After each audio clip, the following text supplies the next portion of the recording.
Welcome back, everybody. It's Case Sports Sunday. We have our New York correspondent, Carter Woodell. Is he on the phone right now? Yes, hello. How's it going, Carter? I'm great. How are you guys? Good. Is your power back on in the aftermath of Hurricane Sandy? My power is back. Yes, everything is back. The last few houses in my neighborhood are getting turned on. That's so good. We're moving towards just getting back to everything, but it's good to we've had the power back for the last few days. And How many days of school did you miss?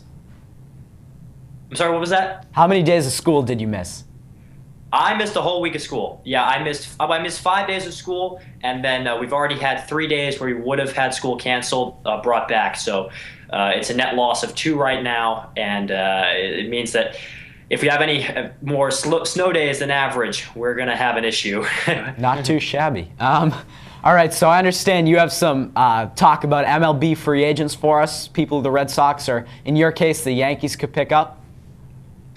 Right. I mean, it's a big deal right now as the offseason is beginning and everything's kind of churning around in signings. And one of the things that's in the news today, just one of the things I saw, Ryu Hyun-jin, a Korean left-hander, was just picked up by the Dodgers, or rather they bid $25.7 million just for the right to negotiate with them. This doesn't necessarily mean that he's going to sign with the team, but they're going to pay him. They're going to pay the team temporarily this $25.7 million, and then have a chance for 30 days to talk to his agent, try and 117이닝 5승 6패 18. If it doesn't work out, then the money's just going to go right back where it came from, and everything's going to be forgotten. This definitely shows the Dodgers, I mean, who this year are becoming the Yankees of the National League, are extremely willing to spend and want to bolster their starting pitching. So I think this is kind of a move that's going to show the mindset of the Dodgers going into the offseason. One other free agent that everybody's looking at, and the number one guy, really, the consensus, is Josh Hamilton this year. Had a great year for Texas last season. He hit .285, which is a little bit lower than his career average. Had a torrid start, but then kind of flattened out over the course of a year. But he hit 43 homers, which is the most that he's ever hit in his career, and 128 runs were driven in, which is only 2 shy from his career best.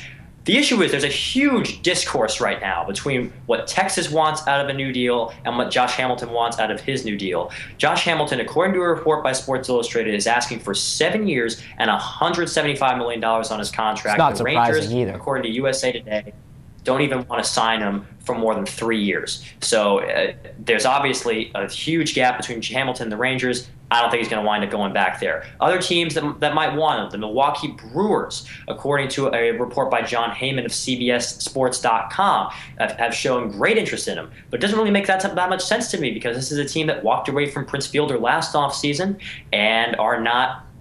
I don't know why they go for Josh Hamilton, who's older. He'll be 32 in May, and much more of a risk. And you don't know what you're going to get from Josh Hamilton 7 years from now. I mean, given his history of substance abuse.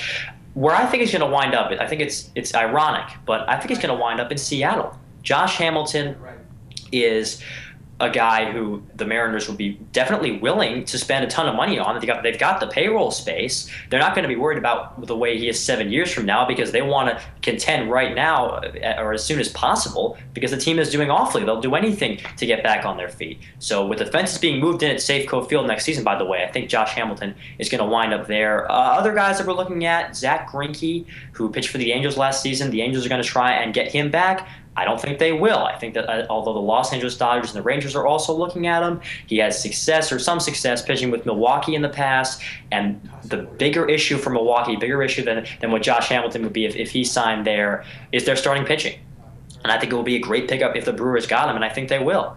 But here in New York, the talk isn't really about free agency. It's about keeping the players that both the teams here have right now. Please keep Nick Swisher.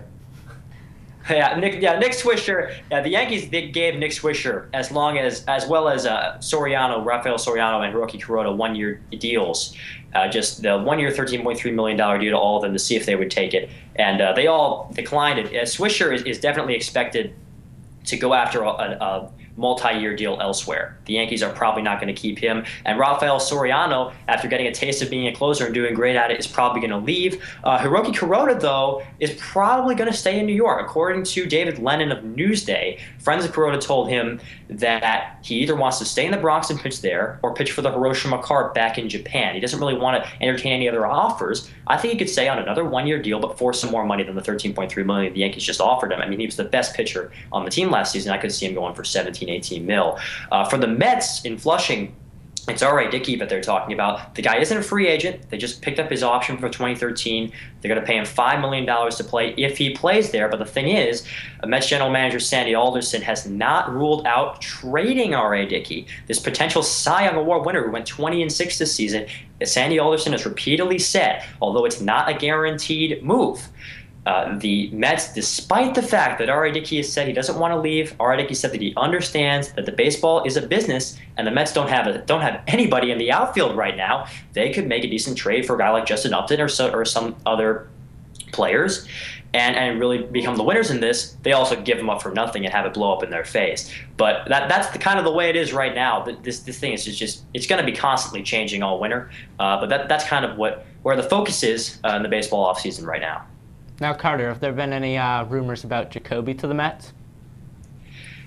Well, it hasn't. It's not really clear right now. Certainly, it would be a good acquisition for the Mets to grab Jacoby Ellsbury. Although, I mean, he has been.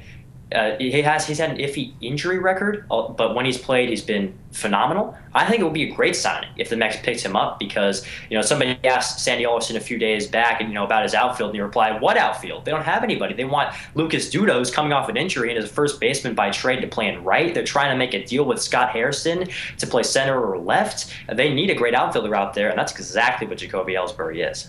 They definitely do. And another outfielder who I don't think you mentioned, who I think right now has more value than Josh Hamilton, is Michael Bourne. Michael Bourne's younger, and last year, I would call him the best leadoff hitter in baseball. I would say Michael Bourne is a better fielder than Josh Hamilton, just a more overall better baseball player. But you know that the Braves and the Nationals will be interested in Michael Bourne also. We're going to toss it to the back talk set right now. They're going to talk with Carter about some MLB free agency. Yeah, another outfielder who's now a free agent is Angel Pagan. He was formerly with the Mets and was with the Giants. You might see the Mets trying to jump in and get him again because the Mets pitching staff, I honestly think they're stable. They had a lot of rookies last year, including Jeremy Hefner. He struggled, but he's going to get better.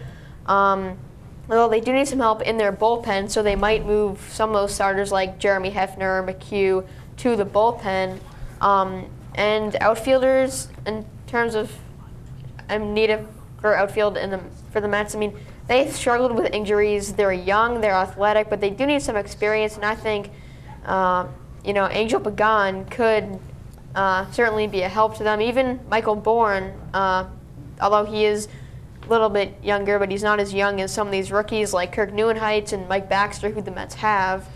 What are some free agents for you guys? For the Mets, I'm thinking about Angel Pagan. I think he's a younger player who can come and help the Mets with all their injury issues. And I think that the Mets need some help because they're a younger team and they need some help on the injury issues, I guess. What's your opinion? I don't really follow baseball. Yes, thank you. Yeah. Well. I gotta follow hockey. Yeah. Yeah, so Carter, what do you think about maybe getting Angel Pagan to the Mets?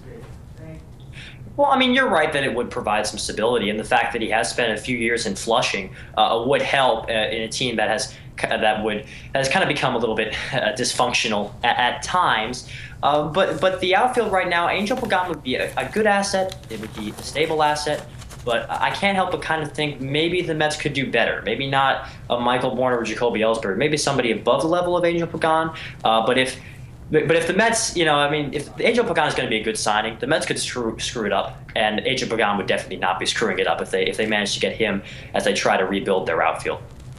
Right, and another pitcher who's coming back who can make the Mets pitching staff more stable is Mike Pelfrey. He was out.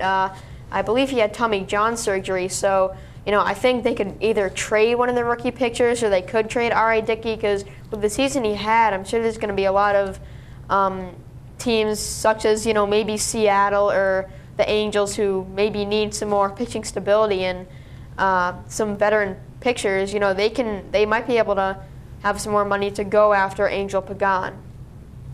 Right. Mike Pelfrey had a good year, before he went out with the injury. But if you go back farther than that, he was a pretty inconsistent pitcher. You're right that he's getting a lot better. But I think that R.A. Dickey, with that knuckleball pitch, it's very easy to tell how R.A. Dickey mows down batters.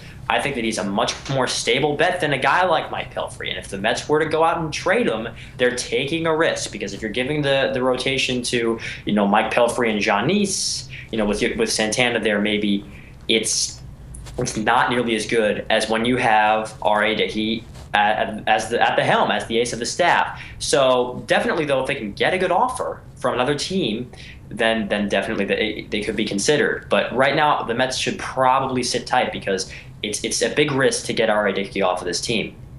Right. All right. Well, we're going to have to let you go, Carter, but thank you for joining us, and we're glad that you got your power back. All right. Thanks for having me on. All right, so that was some good baseball talk. Now we're going to send it back to Liam and TJ. Guys?